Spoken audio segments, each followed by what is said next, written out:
ఎందుకంటే మన జిల్లాలో చైల్డ్ మ్యారేజెస్ కూడా ఎక్కువ, టీనేజ్ ప్రెగ్నెన్సీస్ కూడా ఎక్కువ.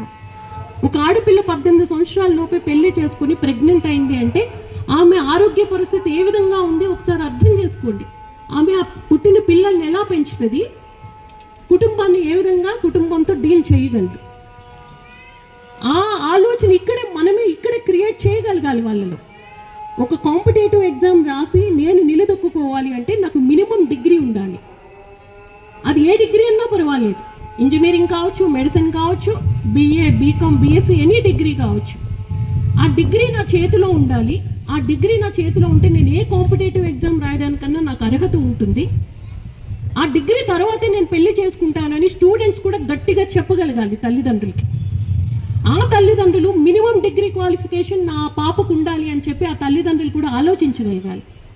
వీళ్ళిద్దరి మధ్య బాండేజ్కి టీచర్ ఉండాలి. ఈ మెగా పేరెంట్ టీచర్ మీటింగ్ ఉద్దేశం అదే.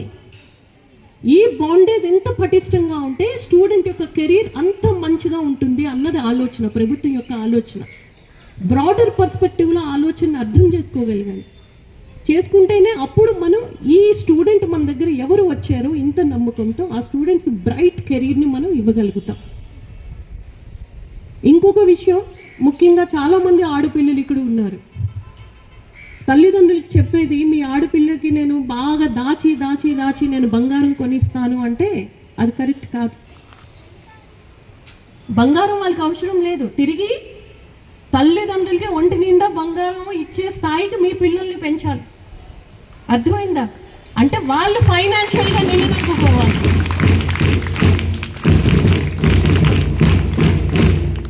మీరు ఏమి ఇన్వెస్ట్ చేద్దాం అనుకుంటున్నారో,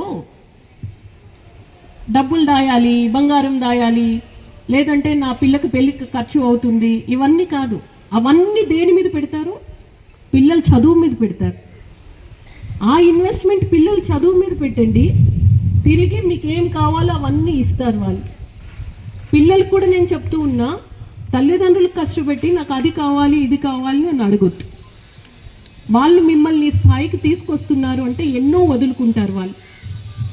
వాళ్ళ అవసరాలు, ఇంట్లో అవసరాలని ఎన్నింటినో వదులుకొని మిమ్మల్ని ఈ స్థాయికి తీసుకొని వస్తారు. మీ ఆలోచన విధానం ఎలా ఉండాలి అంటే, నేను ఇప్పుడు ఏం కావాలని నాకు మనసులో అనిపిస్తుందో, నేను పెద్ద అయ్యాక మంచి కెరీర్లో నేను నిలదొక్కుని, ఫైనాన్షియల్గా నేను నిలదొక్కుని, నాకేం అవసరం అది నేను కొనుక్కోవాలి అన్న ఆలోచన మీలో ఉండాలి. సో ఎట్టి పరిస్థితిలో కూడా చిన్న చిన్న వాటికి ఏడ్చి, ఆడపిల్లలు ఏడుస్తూ ఉంటారు, అయిన దానికి కాని దానికి అన్నింటికి కూడా. అలా ఏడ్చి ఎట్టి పరిస్థితిలో కూడా తల్లిదండ్రులను ఇబ్బంది పెట్టకండి, ఓకేనా? ఇప్పుడు మీ వరకు వస్తే, మిమ్మల్ని అందరినీ ఇక్కడ government high school for girls మీరు చదువుతూ ఉన్నారు. ఈ స్కూల్నే ఈరోజు మెగా PTMకి రావాలి అని నేను సెలెక్ట్ చేసుకోవడానికి కారణం కూడా ఉంది. నేను కూడా ZP హై స్కూల్ గర్ల్స్ స్కూల్లో చదువుకున్న అమ్మాయిని.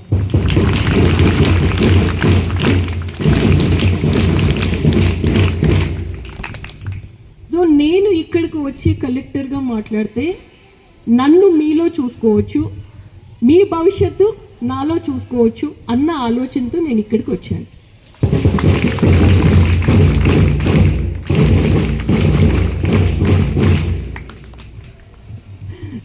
సో మీలాగే ఇలాగే యూనిఫామ్ వేసుకుని జడ అల్లేసి పైకి రిబ్బన్స్ కట్టుకునేదాన్ని స్కూల్కి వెళ్ళినప్పుడు. ఇక్కడ మీ ఊరు చాలా పెద్దది, నందికొట్కూరు మున్సిపాలిటీ, కమిషనర్ గారు పక్కనే ఉన్నారు. మా ఊరు చాలా చిన్నది. మా ఊర్లో ఎన్ని ఇళ్ళు ఉంటాయి తెలుసా? 30 ఇళ్ళు. అంత చిన్న హ్యాబిటేషన్ మాది. అంత చిన్న గ్రామం నుంచి ఒక పంచాయతీకి హ్యామ్లెట్ విలేజ్ మాది. 30 నుంచి 35 ఇళ్ళు అంతే. ఈ రోజుకి మా ఊర్లో అన్నీ ఉన్నాయి. మేడం రండి వెళ్ళామంటే మిమ్మల్ని అందరిని తీసుకెళ్తారు. అంత చిన్న గ్రామం. వ్యవసాయ కుటుంబం నుంచి వచ్చాను, ఒక రైతు బిడ్డని. మా అమ్మ మా నాన్న, మీరు నన్ను మాట్లాడనివ్వట్లేదు అసలు.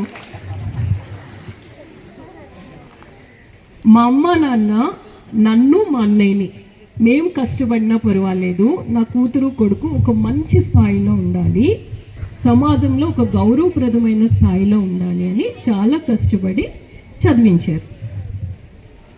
అక్కడ మొదలైన ప్రయాణం ఆ చిన్న గ్రామీణ ప్రాంతంలో వ్యవసాయ కుటుంబంలో పుట్టిన అమ్మాయిగా మొదలైన ప్రయాణం ఈరోజు నంద్యాల జిల్లా కలెక్టర్గా మీ అందరి ముందు నిల్చొని నేను మాట్లాడుతూ ఉన్నాను. అవునా?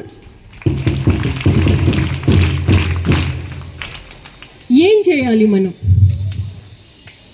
మనం గ్రామీణ ప్రాంతం నుంచి వచ్చిన వాళ్ళమా, పట్టణ ప్రాంతం నుంచి వచ్చిన వాళ్ళమా, ఉద్యోగస్తుల కుటుంబం నుంచి వచ్చామా, వ్యవసాయ కుటుంబం నుంచి వచ్చామా, ఇంగ్లీష్ మీడియంలో చదివేమా, తెలుగు మీడియంలో చదివేమా, మార్కులు ఎక్కువ వచ్చాయా, మార్కులు తక్కువ వచ్చాయా, ఇవన్నీ పక్కన పెట్టేసేయండి.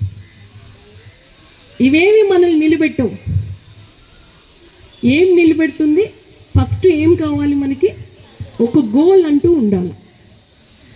నేను ఏం కావాలనుకుంటున్నాను భవిష్యత్తులో.